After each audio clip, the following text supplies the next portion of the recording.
we'll look to kick off. So if you guys are shy, feel free to use the AMA text. That's the first channel under voice channels. So use that to ask your questions if you're feeling timid. Obviously, Command will be coming very shortly. So if you have got questions, now is the perfect time to get asking them. I know many of you have been saving these questions up for some time. The reason that we're running a little bit late is pretty simple. We had a meeting with the team over at BMC. What was supposed to be, I think I diarised 90 minutes, ended up being over 3 hours. An interesting conversation, a lot for us to be thinking about, but there's no firm arrangements as yet.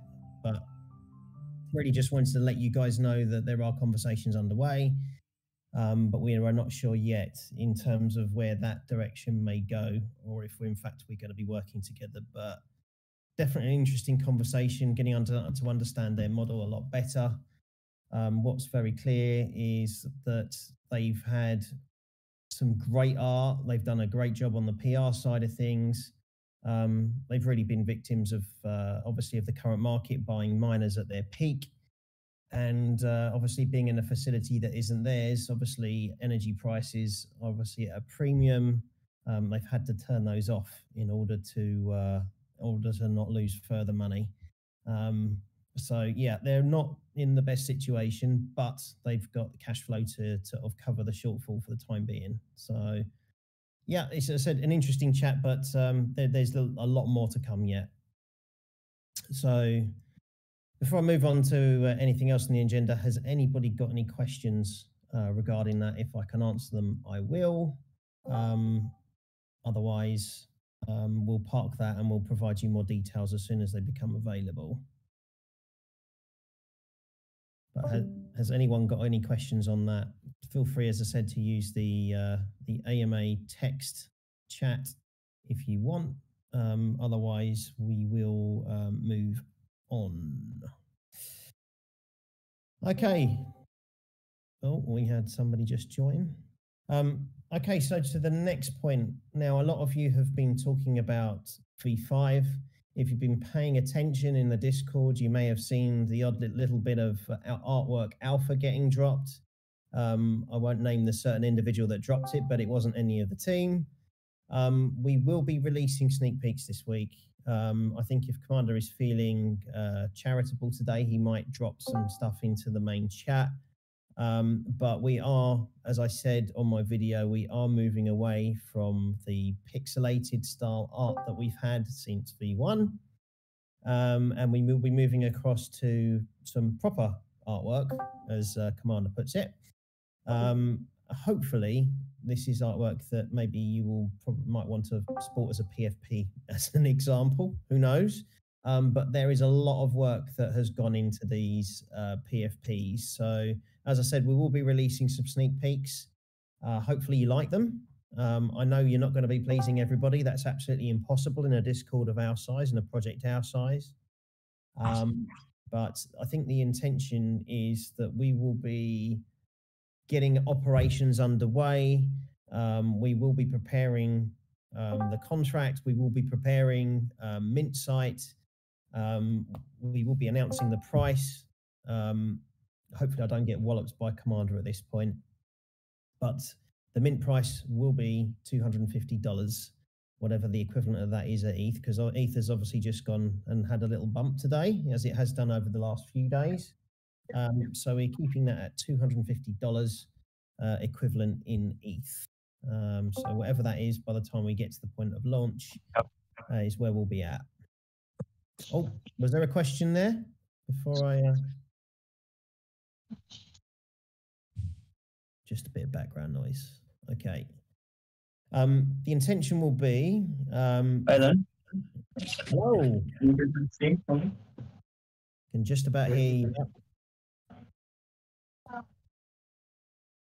I think that's background. It's down next to the beetle inside Sorry, the top of my phone. My friend. If you've got a question, please feel free to come off mute. The intention will be that each miner each of your NFT miners, should I say, will represent 2.5% of an actual miner. So if you do your quick maths, 40 NFTs will represent an entire miner. Now, at some point, if you feel that way inclined and you want to burn your NFTs, there is going to be the potential for you to do that. The mechanism is still being discussed, but if at some point you wanted some exit liquidity, you didn't want to put 40 NFTs on the market, there will be a burning facility in order for you to acquire your miner, which can be sent via postage and packaging to an address of your choosing, or in fact, you may want to resell the device.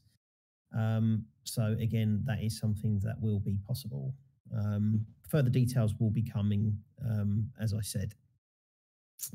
Now, the next item, which was something that was on the agenda, that I did mention in the video as well, was that we're going to be approaching whitelisting for this project a little differently. Now, as you know, for the last 4 collections, we have done whitelists with other projects. I think it's had varying degrees of success. I think certainly the Genesis, the V1s, we were doing whitelists. That seemed to work. We were in the middle of a bull run. I think people were looking to mint anything, in all honesty. Obviously, we're in a very, very different situation now. And of course, as you all know, holding one NFT, getting a whitelist for one NFT, what does one NFT represent? How long is it going to take me to get my ROI on it? Is it enough of an investment for me to care? If we put our cards on the table, I think if you're going to invest in this project for the long term, you're going to be wanting to look at 5 NFTs plus. So what does this actually mean for whitelisting?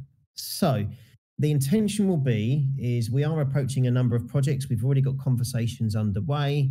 I've already got confirmations with Magma, with Llamaverse, with Operation Sin. We're in dialogue with the likes of Project Gajira. So the standard PFP projects, we have conversations underway, dates are being booked.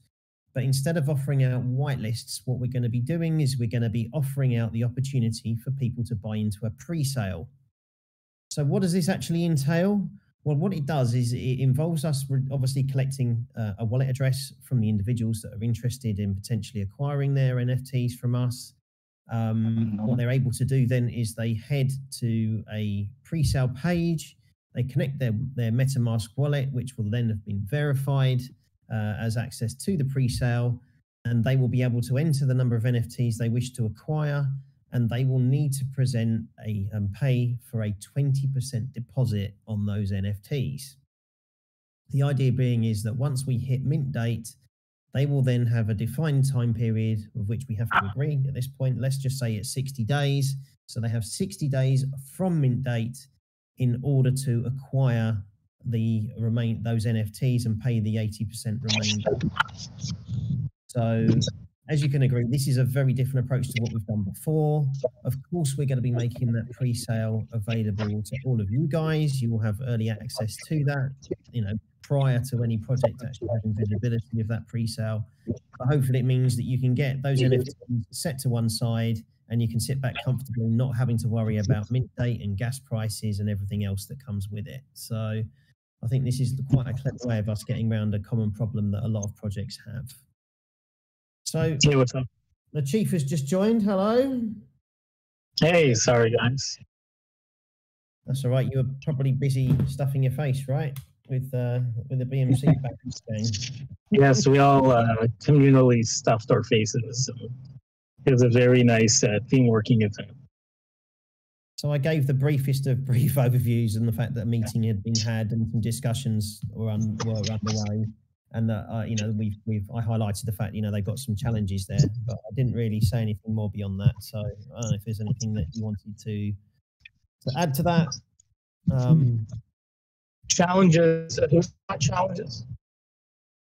Say what? Sorry. Just that you said they've got challenges. Yeah, so I spoke a little about the challenges they've had up until this point. So in terms of like the fact they bought miners at the peak. And the fact that they're in a facility at the moment where the energy prices make it almost cost prohibitive to mine. Yeah. No, I think, the challenges that I think everybody is experiencing. I don't think it's unique to the MC, but yeah, I would say a lot of just to to summarize. I know everybody is somewhat. Do you guys hear me well? It's not the Do best. you guys? It's not the best, but we can hear you. Okay, good. I think just so there is no speculation, you guys should anticipate that we will come out with details about our meeting. This is too soon after our meeting, but just to share some general sentiments. Overall, JT was with us as well. We thought the meeting was very optimistic. Both of us got along pretty well. I think. Does explain your barbarism. What's that? It sounds like there's a TV in the back or something. But generally speaking, I think there is brewing potential and a lot of opportunities that we are exploring.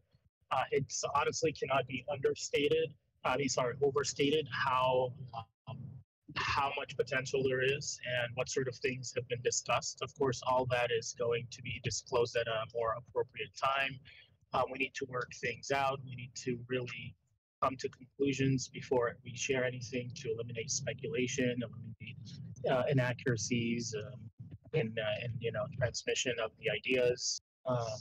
But generally speaking, after this meeting, I have some regrets. I'm sure everybody has some regrets. And one of the regrets is that I think working or speaking, communicating, and this is something that we had really talked about before, but communicating with other project founders is the best way to bridge differences and the best way to truly understand what's happening. There's a lot of layers. It's kind of like an onion. When you look at a project in the NFT space, because there's just so many layers that are shielded and opaque, and you can't really get to the center. And I feel like the meeting we had today, it like pierced right through those layers, and we just have a much better understanding of both teams, what we both envision. And to be honest, there's a lot of pieces that are different, but you can almost say that we land somewhat in the same puzzle. And so very optimistic, very interesting meeting, and just let's just say pending further details. I think that sums it up quite nicely. There was definitely a lot of talking points where we felt a lot of synergy. Clearly, what they have spent a lot of time on is working on their IP and their brand, and that came out quite strongly. But like us, they've tripped over along the way. Unfortunately for them, they've tripped over quite considerably, a lot more than we have, and I think that's where they're potentially a meeting of minds and help we can provide, and a lot of value that we get in return. So let's just wait and see, I think. Yeah. Okay. So I think that's where we should leave this. Just keep in mind, whatever comes out of this is going to be for the best of our community and to the best of their community. I'm sure both interested in maintaining that. So there's only good stuff that's going to happen, honestly. So let's move on to the next topic, JT. Yeah, so I actually skipped straight down to V4 because that's the thing. V5 because that's the thing I've been working on. But I thought it's probably appropriate for us to perhaps touch on current operations. You posted the details of the latest statistics around the monthly results, the new container arriving. So maybe you just want to give us some colouring in around that. On the new containers, is that what you said? Yeah, the new containers and the monthly results. Yeah. So I'll come out and be very clear about which projects are interested in taking up our space. I think it may not be surprising to everybody, but one project that has shown a lot of interest in Just a lot of sorry, we under control of extraneous voices. Okay, did we mute that? Did we mute that mic? Hello. Everyone's muted by the looks of it. Okay, good. Yeah, there was just a lot of static in and out. Yeah, so Steady Stack has been a project that we discussed a lot of things behind the scenes. So Steady Stack actually, for the most part, we've been holding a container for them. We have sent them a contract. They are on the brink of signing it. We're supposed to meet later tonight to kind of finalize. The partnership will be somewhat, I mean, I would say somewhat traditional partnership, and maybe in other ways it can evolve. But for now, it's they are trying to bring utility to their NFTs. One of them is crypto mining, as you see from their tweets, and we may not be the sole providers of their crypto mining arm. I don't know who else they are working with, but I can tell you that we have a lot more interest than Steady Stack, and Steady Stack would be one of our early project Web3 clients. Excited to work with them, I think. I'm sorry. 100. No one else unmuted, mate, so it must be you hearing yourself. No. Oh, interesting. Okay. Yeah. So with the new containers, we have still a number of outstanding miners. Okay, I need to figure this out. So I already had It's crazy of them crap. in You my gotta do crypto crazy already, crap. but I just needed a little bit more, so I need $600, so I spent that. Why is this on? Crazy crab. Almost should have left my comment.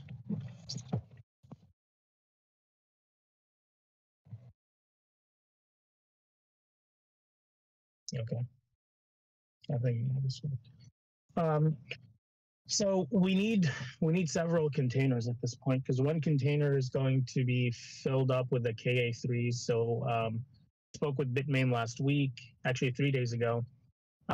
They said that the December batch should dispatch sometime in January. You know, January's got 2.5 weeks left, so sometime the next 2.5 weeks, we're going to get a partial shipment of those K3s. They're going to go into the new container. Everything that we scale and cycle 3 is going to go in the new container. And then Steady Stack, whatever they're going to have ready, I'm not sure how much they'll have ready, how soon, but potentially they might go into that new container. And then V5 will probably need its own container. So we always like to keep a certain amount of space that's reserved. Like we don't like to fill up all, like if we reach 60% capacity or 70% capacity, we get another container. So this current container can probably take up to another 600 kilowatts. Then we're going to need another container. So that's kind of where we are right now. We're at 3. We're looking to get the 4th. We technically have 4, but the 4th one is not fully functional. And then we're looking to get, after the 4th one, we want to get the 5th. We think in the next 1 to 2 months, we're going to have a lot more rapid growth. So we fully expect having 5 to 6 containers in the next month or 2, which means we would grow 2.5 times in size, or about 2 times in size. What's the lead time on containers, just for those of us that aren't au fait with where we get these supplied from? So fortunately, we worked with 4 different suppliers of containers. Hence, we have 4 containers. But we would probably only work with one of them now. The first one was like for 3-4 months, if you remember. The second one was very quick, but they had very bad, not bad, I mean, just like average containers. The most recent one, the Giga miner, is our favorite. It was 3 weeks. So for them, it's like anywhere from 2 to 4 weeks, but 3 weeks on average. And their container is beautiful. So our expected, from placing the order to shipping the container and having it set up on site, 3 weeks. Hooking up all the cables, doing the whole underground tunnel, so we've also graveled a lot more of the ground, and we've expanded the fence to anticipate 6 containers. So that's going to save a lot of time because that usually takes 2 weeks. So I would say roughly 3 weeks to get a container up and powered.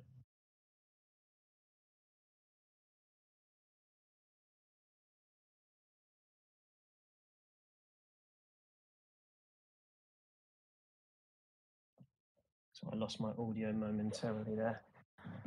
In terms of like the monthly results, do we feel that they're kind of in line with what expectation was for this cycle?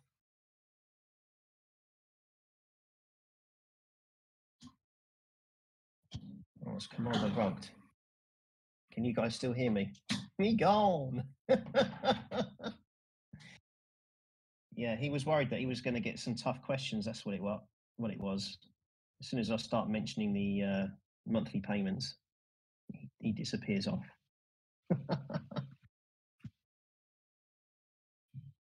Oh, so I sing you all a song or something, just to keep us going.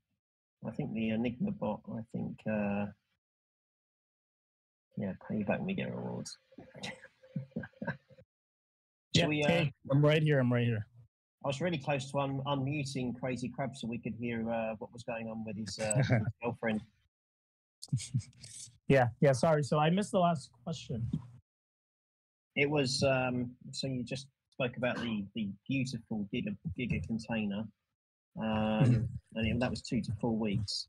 But the other element was, so segueing into kind of like monthly results, and did we feel that were they in line with expectation? What's the question? I'm sorry. I said you recently released the latest mining results. I said, were they in line with your expectation? Oh, yes. Actually, we ended up doing surprisingly better than we expected. Somehow, I'm not sure how that was. So we have theories, and now we're pretty close to finding the solution or the answer to why we ended up doing so much better. But we started this process called curtailment. We talked about curtailment before. We assumed curtailment would save 10% in cost, give or take. But the idea of curtailment is you have a set schedule of on-peak hours that are a lot more expensive cent kilowatt hour rates than off-peak hours. So that's one part. The second part is you also have off-peak and on-peak demand charges. So there are 2 layers of additional charges that get slapped onto a base rate, right? And both of those have on and off rates. So you really have like 4 different factors that you have to think about. So there's a software that we're using where we input all of those data points ahead of time. Because we work with a public energy company, they have a predictable schedule of on and off rates and on and off peaks. And so the software will tone down our energy consumption at the very specific hours and then reboot them up to like maximal capacity at very specific. The uptime that we lose is less than 3%. So you can see like the uptime is like 90% But we ended up going from an all-in cost of like the second cycle was a lot higher, from like 5.9 all-in costs to 5.3. That was a huge cost savings. Like we were not expecting that much cost saving during the winter, right? Because we know that, in like the little spring season and some parts of the summer, we're going to be looking closer to 4.5, but it all-in costs. So like our base rate is 3.2, but then you have taxes, charges, peaks. It's a lot more complicated than just the base rate. And so we did not expect to hit that. And so that's one thing that surpassed our expectations positively. And then the second thing is we actually expected Bitcoin mining to continue going down in terms of daily yield, but it went back up. So we actually gained about 8% more per day in Bitcoin mining in the last 3 weeks relative to the second cycle, which was very promising. So I think next cycle, our target for Enigma is going to be to get a total, assuming the market stays the same, we want to see us hitting 4.5 Bitcoins in total value. Assuming the market stays the same, it doesn't go down. If it goes up, we want to see it closer to 5 Bitcoins in total value. But that's kind of where we want it to be. But the scaling goal is a separate thing. So scaling in a bear market's like near impossible, but we're still doing it. We want to see an average over the next 4 to 6 months of at least 10% scaling in our L7 collection and our Bitcoin collection. And so far, I think this third cycle, we didn't hit 10% for L7s, but I believe we got close for Bitcoin. And I think this cycle 3, we can kind of compensate for last month so that we can maintain the 10% average. I think in a bull market, scaling 20 to 30% will be no problem.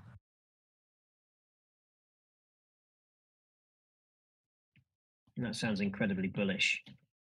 But, you've got other projects that are turning miners off and we're still scaling.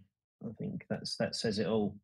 It suggests that reinvestment, definitely seemed like the right path for us to vote on. So it's great that we did that.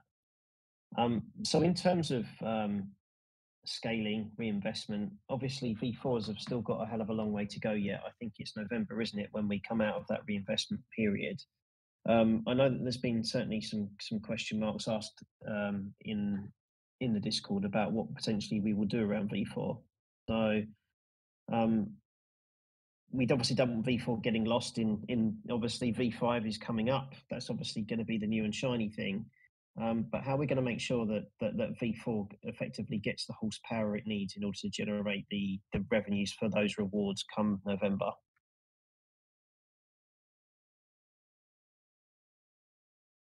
So those are valid concerns, but I think one thing to keep in mind that nobody should forget is this specific vertical in the Web3 space, this fractionalized crypto mining, is so early, and we have such a tiny fraction of the total addressable market that to even think we're like 2% towards our goal is absurd. We are so far away from the ultimate vision and what we can actually do that the numbers we're looking at right now are like somewhat irrelevant. Obviously, I'm not telling you don't think about numbers. You have to think about numbers. It's your right to think about the numbers, your right to expect the numbers to go up, all of that stuff. But don't get pulled into this headspace where you're thinking, okay, we need to go up 10%.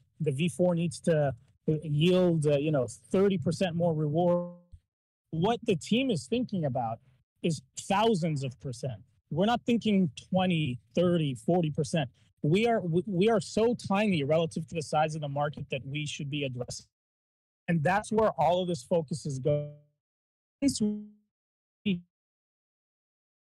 Tens of and towards our collections and our project, then even a fraction of that going back to V4 will be way, way, way bigger than 30, 40% recovery for V4. So we don't even we're not even sitting and dreading about the fact that we're so off target, because once we actually hit our goal, we're going to be so far past the target, because these numbers won't even make sense when we're addressing the real total addressable market. That's our goal. So V4 has to scale, right?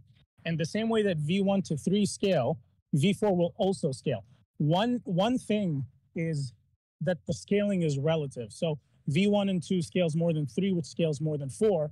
But again, when we look at where we are now and what we're shooting for, and it's not far away, what we're shooting for, I mean, whoever survives through this phase and comes out to the next phase where we're back in a bull market, suddenly we're one of the few who are open and ready to take on new holders and new clients, and this is going to, all of that is going to, all the benefits of that will ripple through all of our collections.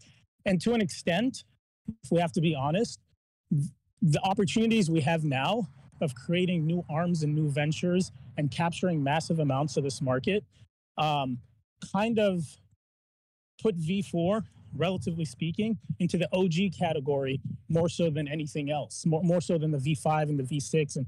And so the bear market that V4 had to weather almost directly caused V4 to be lumped in with the OG collection. So V4 is a lot more valuable than it would have been had everything went the way it should have went, because then V4 would have been a standalone like scaling collection for V1 to 3.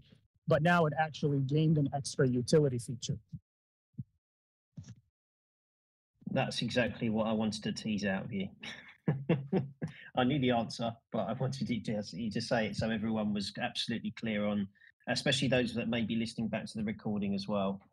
Yeah, right. And I mean, you were in the discussions and you were in other discussions, and you know very well that V1 to V4 will never happen again. You know that everything that's going to happen from this point forward is going to be very specific, very limited. You know, scaling is not really a thing. So V1 to V4 is almost like getting into the ground zero of Enigma. And wherever Enigma goes and whoever it goes there with, and however big it gets, you'll never have another V1 to V4.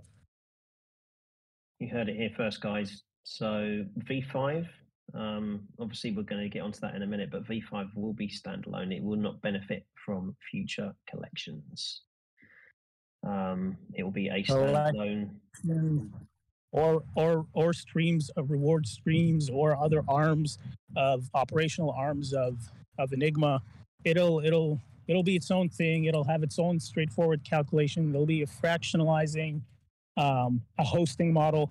It's a very numerical scaling. It's a very numerical collection that will make sense right off the bat. Doesn't need to. There's speculation to the extent that it's an NFT and it's associated with Enigma's brand, and it can be highly rewarding and it pays out immediately and all that stuff. And we're at the bottom of the market when we're doing this. So in that sense, it's a great opportunity, but then it's not V1 to V4. So I keep mentioning in the Discord that, you know, the Genesis collection, there's going to come a point where they're just not available any longer because you greedy bunch have literally swallowed them all up and staked them. So it's going to be very. Yeah, I had to tell you to stop buying them off OpenSea. And I was just talking to Steven yesterday. I'm like, hey man, I think we need to start sweeping the floor for ourselves so that we can kind of replenish our own Genesis collection for the community. Yeah. I promised I wouldn't buy any more. I can't speak for Beetle and Kaneko though, because you know, they do like to get a bargain. To who? Beetle. Beetle and Kaneko, because those boys do love when something comes up. You know, it's like they're in a little battle to see who can get to the top of the leaderboard. So look, you know, you guys enjoy it. You've been here a long time, and we're not going to begrudge that. But you know, there are multiple time zones across the world where they have to sleep at some point, right? Yep. So I think that's probably a natural segue into V5. So I did drop a hefty hint, you know, that I think everybody knows that we're moving away from the pixelated meta, you know, so the artwork is going to be very different. Why don't you just give everybody, you've obviously worked quite closely with the artist on this, Marla, so why don't you give everybody just I guess a little bit of a history with what's come about over the last few months and what's shortly to be released. Yeah, so I think V5 is an expression of all of the sort of memetics and satires that came about when everyone saw Enigma's art. It's an expression of remorse, like, hey, we're sorry for that art, and we're trying to heal right now. So we're going to take art a little more seriously. And so we set out on a journey to find an artist that's going to help us create art that will will somewhat mitigate this association between Enigma and really bad art. Although I still don't agree that our art's bad. I think our art's great. But anyways, I think some beg to differ. So the very early artist that we worked with that was interested actually, and it wasn't a deal that was in the best interest of the community. So rightfully so, some of the people we spoke with that advised us, they told us not to go ahead and do it. But one of them was a Basie artist, and he was pretty interested in the idea, the utility, all of that. So he actually wanted to create our monkeys, right?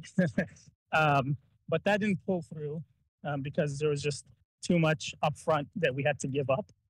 And then we found another artist, this Portuguese fluid artist, that creates his art by drawing a bunch of curvilinear lines. So he'll stroke the iPad with whatever magic pen they're using these days, and he'll make one after the other after the other. It's like 1,000 strokes or whatever that will eventually conjure into this really, really amazing piece of art. And just the amount of effort that goes into it and the emotion and the sentiment, like when you see the process of the artist, and they have a pretty popular Instagram page as well, where he shares a lot of his art, which is, kind of psychedelic type of genre, but it's fluid art at its basis, is really, really honestly captivating to look at.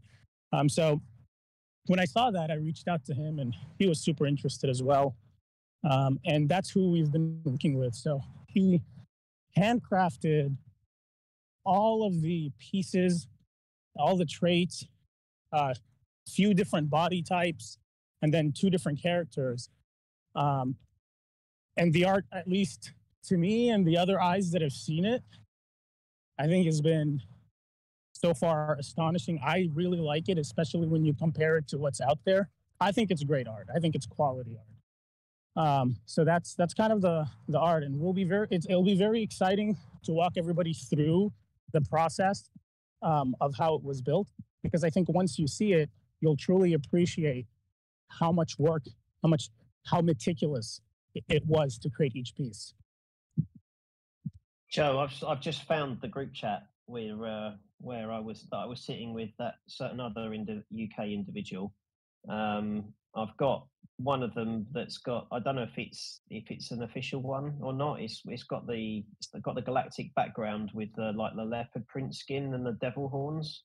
Is that one shareable, or did that not make the cut? I think it's shareable. I don't know which one you're talking about, but I think they're all shareable. You'll but not not the other character though. That character is a secret.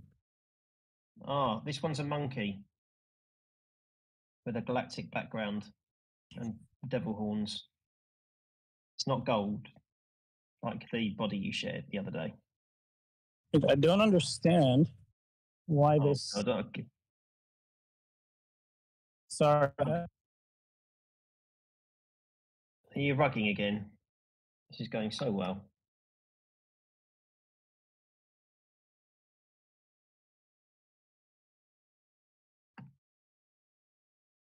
Yeah, no, it's just every couple of minutes my Discord goes from like speaker to handheld, and I have to go back and check your Discord DMs quickly, and let me know if I can share that particular PFP or not that I've just sent you. Okay, let's see.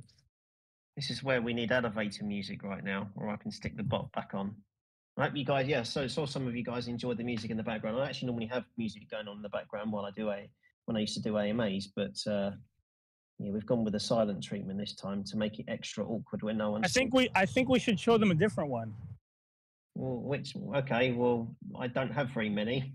Oh, all right. Here, let me send you some. You can choose one of them. Okay. See, look, I'm only just about getting the alpha 30 seconds before you guys, so I'm now under pressure to pick the best one. So here we go. Whatever we send you, there's going to be people who love it, and there's going to be people who go, oh. By the way, if I disconnect, it's because I'm going to get on my laptop.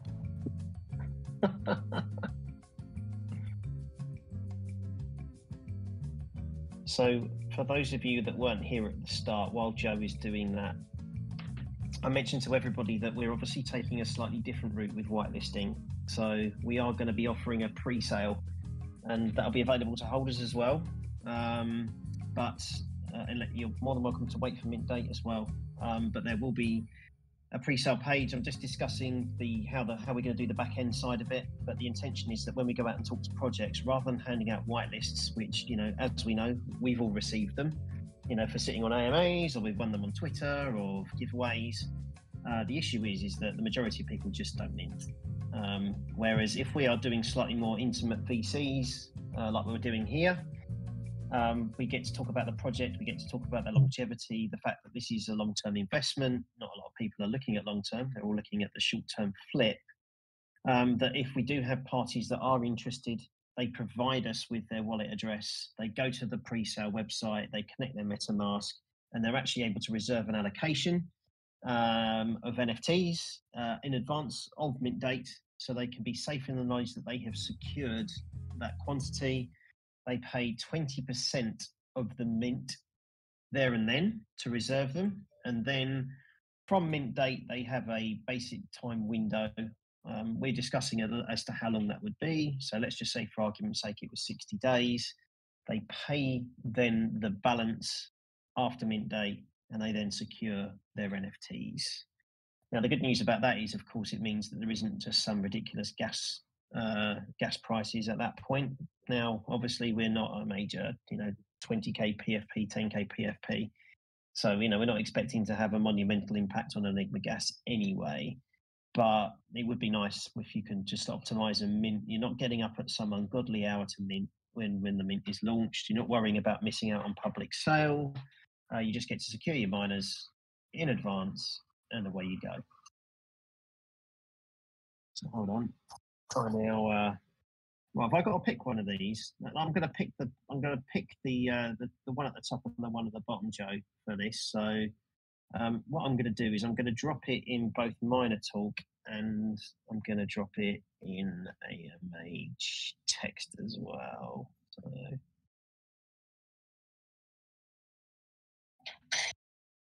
So I'm looking at Big Boy's comment actually in AMA text. You're absolutely bang on, my friend. You won't need a math miner to calculate V5. Absolutely not. It should be relatively easy. So, worker, novice, apprentice, expert. It's going to be as simple as that. No hand boosts, no other boosts, nothing like that. So it's going to be relatively simple and straightforward. It represents a certain portion, percentage of an actual miner, and it really is as simple as that. Narwhal doesn't like the mask attribute, Commander. Maybe it's the reference to the COVID pandemic. I've just sent the other one in with a funky 3D glasses, which I think is pretty damn cool. Looks a little different. I might as well just share the others that Commander shared with me as well. One of which I think has already been shared. So the second one's already been shared, so I'm going to send a third one there, and I'm going to put it in here as well. So I'm going to put it in chat. Off mute, they're more than welcome. I think you guys are a little bit on the shy side, got to say. So me sitting, it's a good job I'm here, isn't it, Commander? Otherwise, no one would be asking any questions. You'd be talking in monologue. Okay, so Commander, are you able to come off mute, mate? I just want to, before I start asking a question and end up with radio silence, I want to check to see if you're able to come off mute. This is where he's fiddling with his laptop.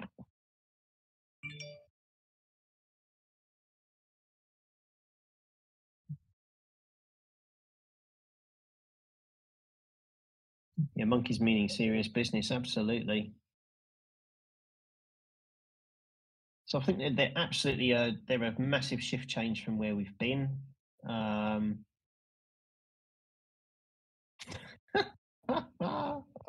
Oh no! Well, I love it. Based on, we better have an Oz style flying minion.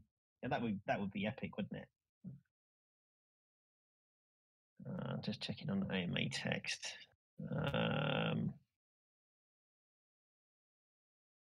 Generative art, would there be a way to time generative art onto the mining side of things? That's a really good question, actually. I'm not sure that these are generative. Well, they've been generated, but there's no plan on them being able to change. But yeah, what was to do what? Would there be a way to tie in generative art onto the mining side of things? Was thinking something cool with electricity and gen art or something along those lines. There's no plans for any of these to be animated, or is there? Or the ability for you to change traits, maybe, at some point? Well, I mean, in general, we've thought about ideas like that, but you know, there's a lot of ideas. It's just the opportunity cost of pursuing some. So I think one thing we learned really well, and I'm hoping the community is also observed and appreciates, is we may have not been super focused on the front end, the UI, the UX, making things look so much better than they truly are, but we did a really good job at making things look a lot less than they really are because we're working in the background. And I think the way that we've managed to continue to survive and be profitable is a testament to the fact that even though we don't have the best looking stuff, or historically haven't had the best looking stuff with the coolest, innovative, front end marketing techniques, we now have this most robust foundation. And so in the future, we're going to have the capacity, we're going to have the bandwidth to actually work on ideas like this. And we've thrown around marketplaces, boosts, and all that stuff, and like dynamic NFTs where you can kind of add temporary hash rate boosts. All that stuff is fair game, but too early to really say that we're putting any active effort towards it. So that actually just brings us to a really nice point, and one that's been mentioned a hell of a lot in here. How are we progressing on the dashboard side of things, and how happy are you with the progress that's being made? Yeah, so again, I think that was the whole dashboard thing is also a question of how we're allocating our resources. Again, our bandwidth, if we assume is 100%, 90% has been on the ground. So what you see is really the production of 10% of our bandwidth. And I think, when you put that in perspective, I think you can say that we've done a good job. But when you compare us to references that have put 100% into dashboards or websites and stuff, then yeah, for sure does not look as great. In terms of the numbers, the math, the actual engineering, the technical architecture of the dashboard, I think is very sound, very robust. You probably have looked at the dashboard and wondered why the total value of BTC doesn't change, but all the other numbers are changing. That's not a bug. That's actually intentional because everything else that's not total value BTC is calculated and updated daily. BTC, the total value in BTC, needs its own API that's pulling data from a bunch of other APIs and then fetching real-time values of all the other currencies that are being mined. So in this case, Doge, Litecoin, Cardano, converting them in real time, and then calculating the BTC value of them in total. So you may think, that's not a big deal. People have done a lot more complicated stuff. Yeah, it's really not a big deal. But if we wanted to push that, we want to make sure we have the time to do it correctly. And that's the next thing on our agenda. So dashboard, I think we'd say we're like 50% of the way there. The next step is to work on how it looks, how it feels, and making sure that all of the numbers on there are real time. I'd say 90% are real time, and only 2 boxes are not real time. And we just want to make sure that everything is real time, everything is enhanced. And so I'd say 50% there. Relatively speaking, we're pretty happy with it. Super stuff. And obviously, with that in mind, that allows us to showcase the value when we start talking V5 to other projects. You know, the fact we've got a dashboard that you know that is very functional. You know, that's something that people want as a proof, isn't it? For sure. So with V5 in mind, have we actually got a date, or are we edging closer to a date that we're pushing towards or working towards? I'm not sure that. I mean, we have.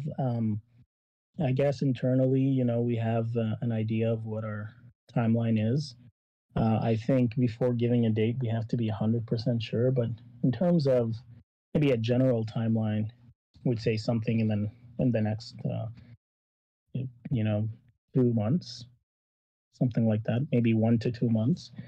You know, we have a lot of discussions that are also happening on the sideline that may or may not slow things down, but we'll see because the last thing we'd want to do is maybe somehow, you know, inhibit potential unintentionally, because I think from a lot.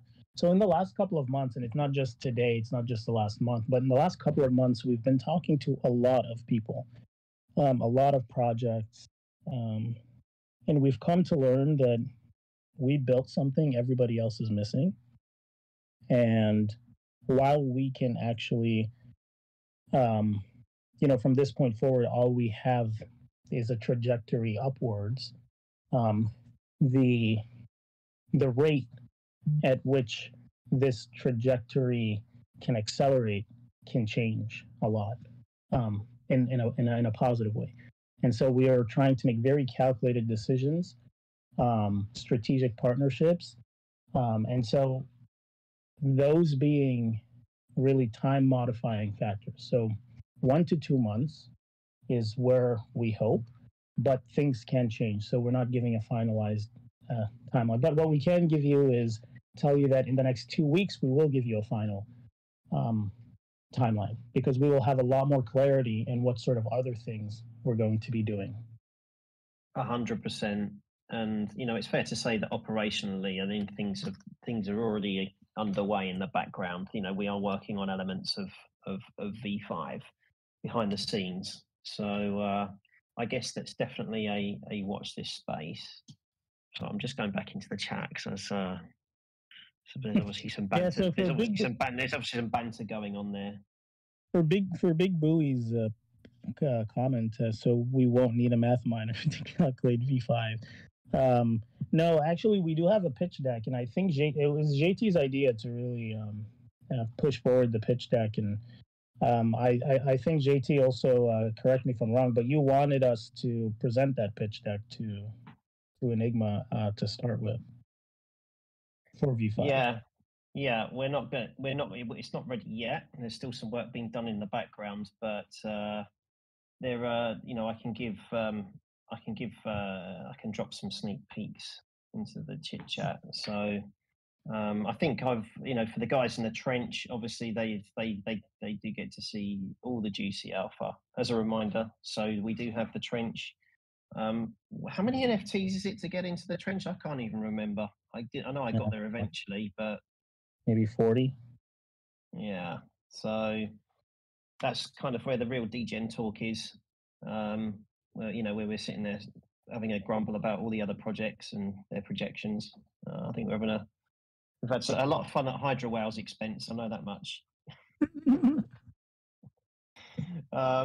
But Rich Gator, yeah, Lord won't let me in the trench. I was going to say, is that a WAP issue, Rich? Because I thought you got there. Can't go. It's a 60. Like I'm getting But- too much peanut gallery comments. It's too much noise in here. Yeah, 100%. So as I said, I'm just dropping a couple of the slides. As you can see, we're taking this incredibly seriously. We're talking to entities that are outside of the NFT space as well, and because they want to potentially look at crypto mining as a hedge. It's a diversification of portfolio. And blimey, what was that? Some of the weirdest shit happens in VCs. It's like a pop BR. I think we must have sent him to sleep. I'm tempted to just leave him off mute just so that we can have a laugh at his expense. Who is this? Pop BR. Oh man. All right. Oh, wow. The snoring has stopped. That's so funny. But look, yeah, the pitch deck is getting close. There's even more importantly, and one of the reasons that that we aren't going to show it is because there's actually going to be 4 different scenarios that are going to be put in there. And I think you all have asked at some point, you always love to see some projections, and projections is so hard. I mean, the value of cryptocurrency, as we all know, can slide up and down 5-10% a day. I mean, especially Doge and Litecoin, obviously susceptible to those larger ups and downs. And so I think Litecoin is tough. I think Litecoin is pretty stable, relatively speaking, but Dogecoin has been chaotic. Well, it has been. So getting some projections together is tough. But when you're talking to investors or talking to people that would like a sizable portion of our V5 collection, they are going to want some sense of ROI. So Joe has painstakingly put together 4 scenarios. Those are going into the pitch deck, which means that you will get a preview of it. And if we are recording the session, those slides won't be recorded, so you'll just have to imprint them into your mind, because we know those sorts of things come back to bite us. So Pop BR just popped up. I thought I was on mute. Oh, that was the missus snoring. Of course it was. Of course it was. But yeah, we have to be very careful. It's not you guys we're concerned about. You guys have been holders in the project for a long, long time. It's when stuff like that gets outside of the Discord, that's when problems occur. Obviously, we have to be very, very careful. We do not want to be labeled security. Any returns, there's no guarantees. We're not financial advisors. It's educational purposes, blah, blah, blah. You get the idea. But if there is a promise of investment for future returns, that's when you end up in big, big trouble. So there isn't a long loss. We just have to be very, very careful how we word things. That's all.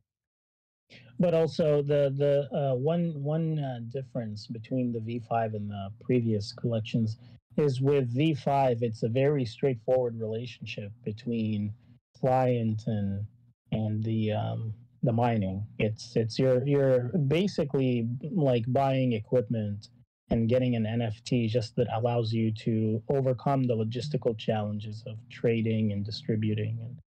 And if you wanted your equipment, so when you mint those NFTs, you own equipment. Now, if you owned 100% of a miner, you can just claim your equipment. We'll go more into the mechanics of that. But the idea is that it's actually, if you think about it, it's a traditional buy and host system with an NFT representation. This NFT stands alone and is kind of disconnected from other streams of rewards. So it's different than the previous ones. I would look at this as very different. This is kind of this is where a massive amount of potential exists in the space. And I think that's where a lot of other people realize, a lot of other investors realize how NFTs could really explode in the field of crypto mining. Oh, I love Sorry, that. I just had to. I was sitting there on mute talking away. I love that. It's my favourite. So Wash jumped into the VC a little bit late. Yeah, just to confirm, I know I put it in the text, but I just wanted it for anyone else that did join late. He asked that will V1, V2, V3, and V4 have some percentage of revenue of V5 in terms of scaling? And the answer was absolutely yes. But clearly, V1 and V2 will have that greatest percentile of that. V3 will have some. V4 will have a small percentage. The idea being is that it's our way of being able to reward, V4, because obviously we minted under challenging conditions. We obviously had to move a facility, getting miners up, etc., plus the reinvestment. So the V4 will be considered OG in Commander's own words. Willie's question's a really good one as well, Commander. So after 3 to 5 years, when the V5 start wearing down, our V5 hash rate will decrease steadily. So that's pretty much right. There will be obviously self-scaling within the collection itself, but that will pretty much be it, won't it? Yeah. So I mean, that's really a question of it's an inevitable part of the crypto mining business. I mean, whether if you're going to mine crypto and you want a direct investment to return relationship, then yes, it's unavoidable. So obviously, when you look at the investment opportunity, sorry, I think we're getting some.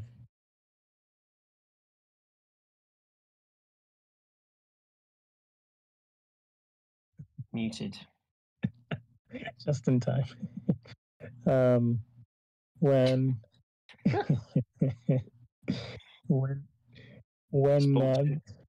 it's clearly got too many Genesis miners, there's a divorce on the cards. Okay, so there's a refocusing. So when you look at crypto mining as a business, it comes with a sort of a deadline. And it's really the responsibility of the investor to figure out how they're going to scale up their mining business. Usually you have more than enough time to replete your mining equipment and to also continue mining. So if you're looking at like your typical Bitcoin miner, you're expecting 4 good years from your Bitcoin miner. If you're looking at an L7, you can expect, 6 to 7 years. Everybody's like, if you're going in at this time buying the equipment, which is essentially what like V5 would be, like buying the equipment, you're looking at a return on investment right now at this current stage. If you're looking at an L7 somewhere in the 14 to 16 months, maybe a little bit less, and for Bitcoin a little bit more. So you're talking on the scale of 1 to 2 years. So having 4 to 7 years of runway is more than enough time to get your money back, to double your miners, to continue mining, to buy yourself more time. So you always have 2 to 3 years of profit making if you're going to scale. Now that is trickier done, right? It's much trickier to do because you have to understand what models to buy, how to maintain your machines, etc. So that's where it helps not to be doing this on your own, but to be doing it with experts who know how to do this, who've done this. And we're not experts in the sense that we've done this for decades, but we have access and we consult when we are unsure of something. And so far, it's been close to 4 or 5 years in the mining. So yeah, so we're pretty confident when we talk about scaling and how it works. So I did answer a question from Spectacular in terms of which tokens will V5 mine. But obviously this is just for Willy Boy's benefit and the recording. So will V5 be exclusively L7 miners, or are we going to be mixing things up?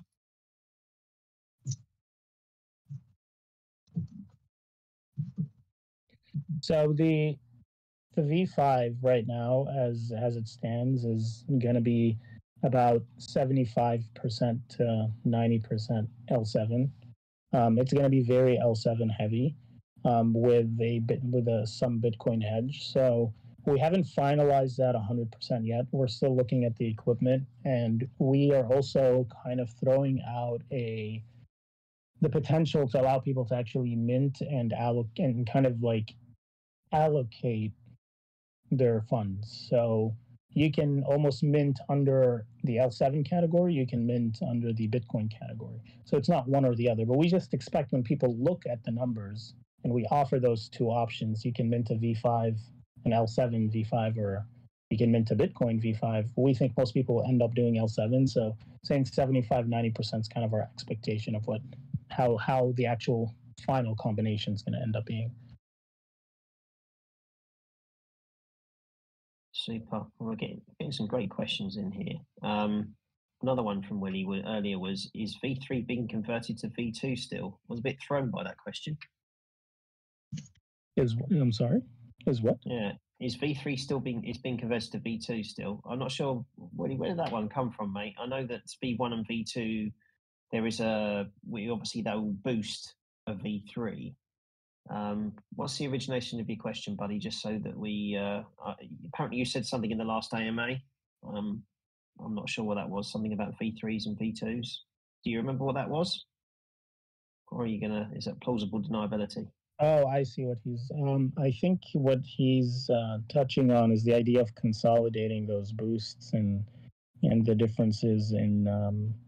Right. Yeah, you were just going to apply an additional trait potentially that would provide a permanent boost for that NFT. Yeah.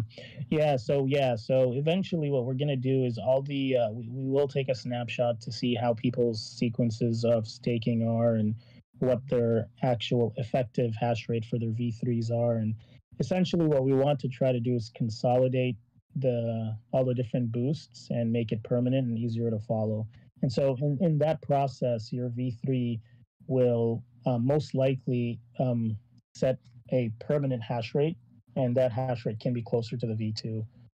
But yeah, so it won't directly become V2, but it will likely become closer to a V2 in most settings, because I think most people made deliberate combinations of stake. The time scale for this, the thing is, we have this won't matter until the second distribution cycle, because the first cycle is going to go as everybody expects. So hand boosts and all the different boosts for combining one V2 or V1 or V2 with two V3s. So to be true to that system, the first cycle of distribution after the reinvestment will follow that. And then the second cycle will hopefully follow the consolidated method. And so our timeline is probably to get this ready within the next 4 to 6 months, have it ready before we do our first distribution and kind of pilot it and make sure it makes sense. We will let everybody know when we're going to take the snapshot. We don't want to do it too early, although it probably won't matter. I don't think anybody's still combining their stake, but we're just gonna do it closer to when it needs to be done. Cool. Well, I think that addresses that, and hopefully we can park that one now for the time being and just let people know when that's coming. I knew this was going to come up at some point. The GPUs that were bought as the part of the first collection of miners, what's the latest status on those? And the follow-up question to that was, could it be used on something like Flux? So yeah, it can be used. It can be used on coins like Flux. The profitability of these altcoins right now is non-existent for the most part, unless you're talking very specific models. So you got to know we have BC160s, and then we have a good chunk of 3090s and a smaller chunk of 3080s, 3060, 3070, 3080. But we have a lot of 3090s and then BC160s. BC160s don't really have a great resale value because they were made just for mining. And the other GPUs can be used for mining or other stuff. So if we were in an altcoin, season, which it comes in cycles, and then even in a bull cycle, altcoin mining is extremely profitable, then it would be a much easier question to answer. Right now, it's very hard to answer. But we do know that there are people who are interested in buying some of our 3090s. So we've got offers to sell like 30 of them. The amount that we would be getting for them is not great. I mean, the 30 were purchased for probably, I'd say 45,000 to 50,000 when we bought them. Right now they'll sell for maybe 25 to 30,000. So we can recoup, close to about half, or a little more than half. But we sell 30, we still have another like 90 of them. And it's really hard. We're like pulling teeth to find people who want to buy it. So, and then this is not with all the due diligence done, right? Because they're going to ask, what did we use these for? And when we explain to them, yeah, we use these for mining, a lot of the GPUs that you use for mining, they tend to rust a little bit quicker. They tend to have a lot of erosions on them. You can see like discolorations, and like you can look at the actual chips and see that they've got this blue discoloration, and that's like all of these oxidation reactions that happen from hosting in moist conditions or humidity, and so the value once they do inspections will inevitably go down. So if they offer 30K, we'll probably maybe see 20K when we come to sell them. So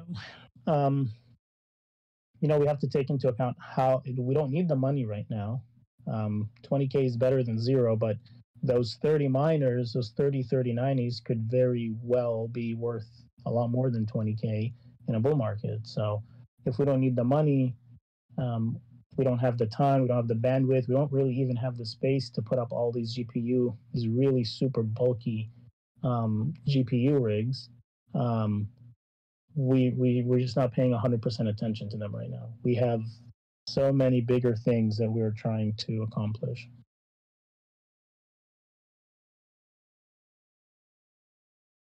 So they may be depreciating in value slowly as a function of time purely, but the same thing that happened with the much older GPU models. So like models 4 years ago were probably $200. In the bull market, suddenly they're selling for $800. So I wouldn't say that 3090s are old. 3090s are like a year old.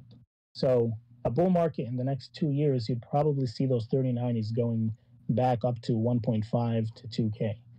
I wouldn't doubt it. So we're not really in a rush to try to sell because we can still use these to mine. And if we wanted to mine, so like if we were to buy those 4090s or whatever in the next bull market and we want to mine some altcoins, we don't want to pay $3,000 or $4,000 for each GPU. We also everyone would start doing the same thing. They'll just go buy all the 3090s. So I think the value is very cyclical, and it's going to correlate with altcoins.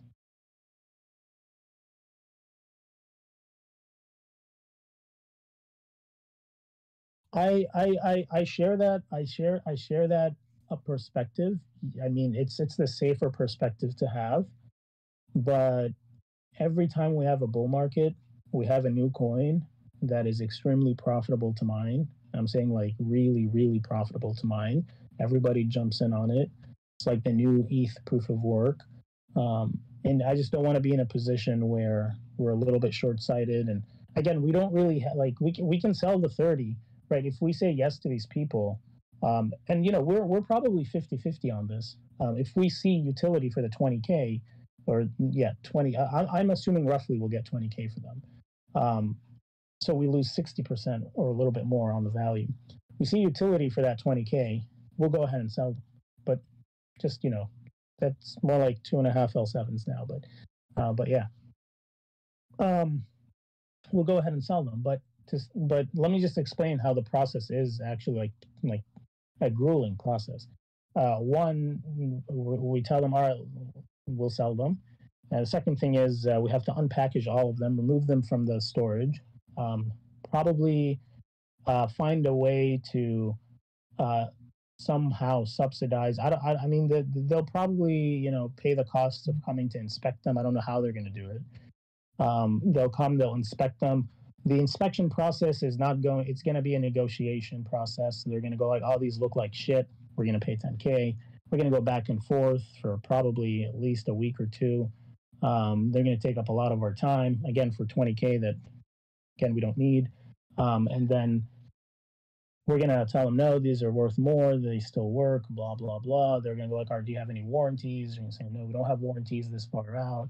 We're like, all right, well, we need contracts in place. We need to make sure that when we get them, and we're going to say, no, we're going to buy them as is. And we're going to sign bullshit contracts on them. And then we have to package them. And then after packaging them, we have to probably end up paying maybe $1,500 on shipping all of them because they're heavy. So now we're going to make $1,800 on them.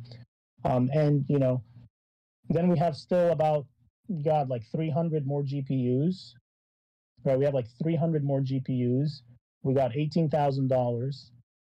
We opened up liability potential here. We don't know if they're going to come back and say they don't work. We're not running them, right? We don't know how many of them will work. We're not going to sit there and test it for them. We don't have a place to test them. So it's a headache. But yeah, I mean, if we need the money, we'll say, yeah, here, come take them. We'll even say, here's 15, give us 15K. We'll lose a 25% margin on top of it. Leave us alone. We don't want to sign any contracts. We don't do anything. You take care of shipping. We can always do that, but is it worth it?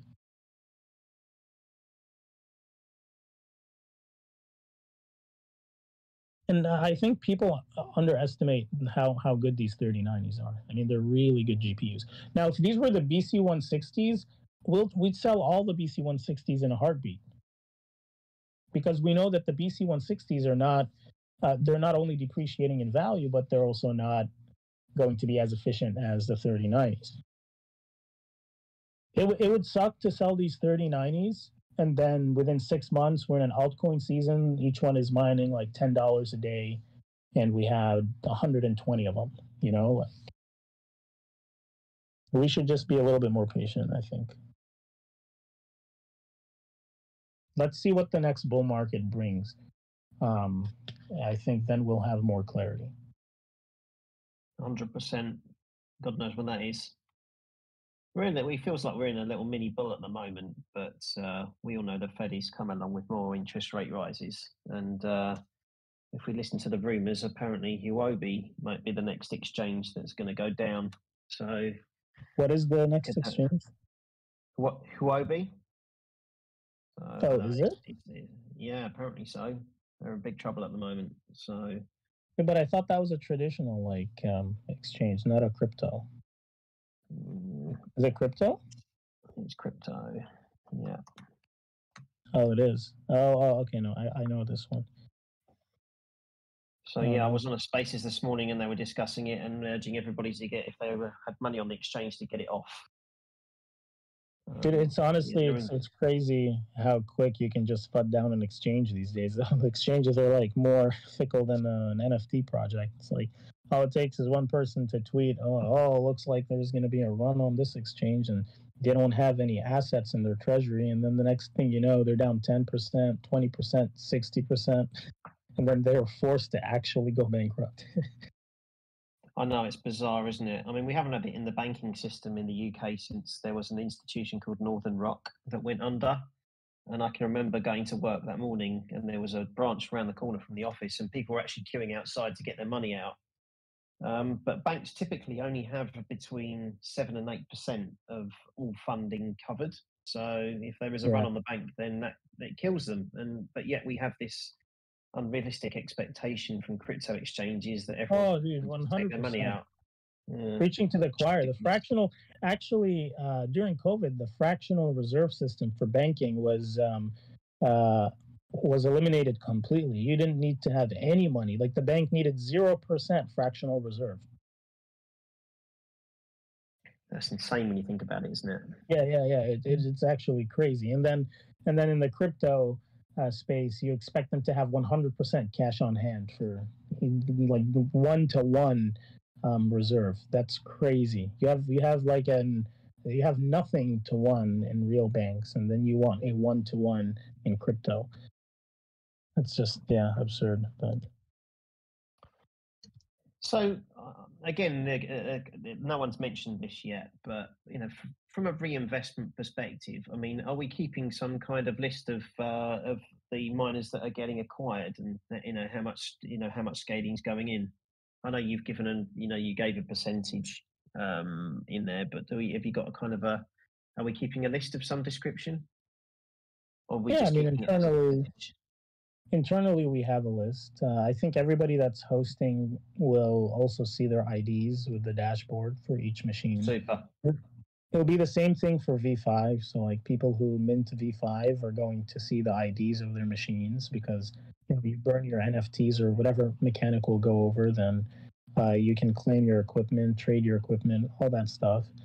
But yeah, we'll put absolute numbers in our reports when we start posting them on the website. I think percent. The reason we chose that was just because it's easier to follow. Like if there was an established number and everybody knew the number, it would make sense to say, okay, we just added 5 or 10 more. Because they can make that relevant. They have a reference. But since people didn't really understand how many miners we had when we said, if we said 5, they don't know, is that a percent? Is that 10%? Is that 20%? So we gave the percent so people can kind of follow along the progress. Everybody knows what our scaling goal is. Like, it's supposed to be 20 to 30% per month in a bull market. So we gave percents because it was just more intuitive. Yeah, I think that makes sense for the most part, to be honest. Yeah, so Goodwin, I think maybe you missed it, but 3 days ago spoke with the Bitmain team. The December batch, so the first batch, they will partially fill sometime in January.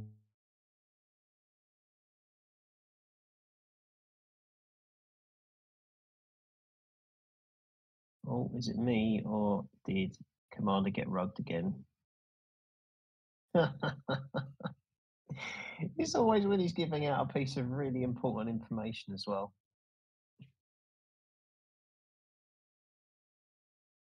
Yep. R.I.P. Oh, here we go again. Hey, sorry.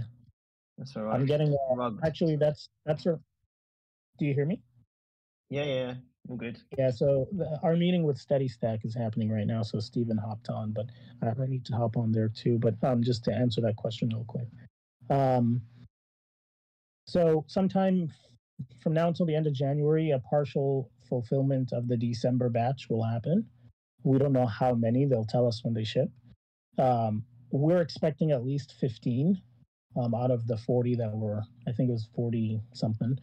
And then the rest will be shipped or fulfilled in February. That's what they told me so far. Then we can place more orders in February as well. So we'll see how it goes.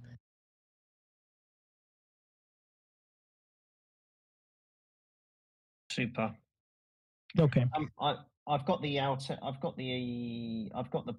your original pitch deck. Do you want me to share scenario 1 in the miners talk, or should we wait until I've got it in the fancy pitch deck? Yeah, I think we should wait. I think we should wait. Cool. All right. Well, look, if you've got to jump off to go to Steady Stack, you can disappear, and I'll just close things off here. Okay, sounds good. Thank you. All right. Thank you very much. Perfect. Hopefully, you guys found the update useful. I've just got a couple of other bits on the agenda that I'll just quickly go through, and then we can let you all get on to your days, nights, beds, whatever it is that you're doing. Yeah, for me, it's definitely bed. It's 12:30. Take care, guys. See you, Commander. So, look, from my side, it's obviously great to see so many of you come this evening. Thank you so much for taking the time. With this in mind, obviously updates are few and far between. We feel you deserve more than just an announcement updating you. Obviously, that's important from an operational perspective side of things. But with me coming in, one of the areas that I pressed the team on quite hard was the fact that we need regular updates, especially with a new collection looming, the scaling, the decision, the potential partnerships that are happening in the background. So if you guys would find it useful, what I'll begin to do is I'll schedule in a bi-weekly voice chat. So we'll try and keep it around about this sort of time, because obviously Commander's available. Maybe try and do it slightly earlier if we can. I know we're not going to please everybody. It's going to be tough. You know, we've got holders all around the world that do join this, but of course we will get it recorded. But if you guys would, you know, you would feel value from that, then we'll get recording that as a bi-weekly VC. We'll post the recording in announcements. So if those of you can't make it, then at least you can listen back to the recording. And Willie, I'm totally on your side, mate. I've done a 3-hour meeting or 3.5 hours with BMC, had a small break for a bite to eat, and then jumped on this. So I feel you. But the other thing that I'm looking at doing, I'm a massive proponent of spaces. I love them. I probably do 2 to 3 every single day. But I was debating getting something going. You're on your phone, right?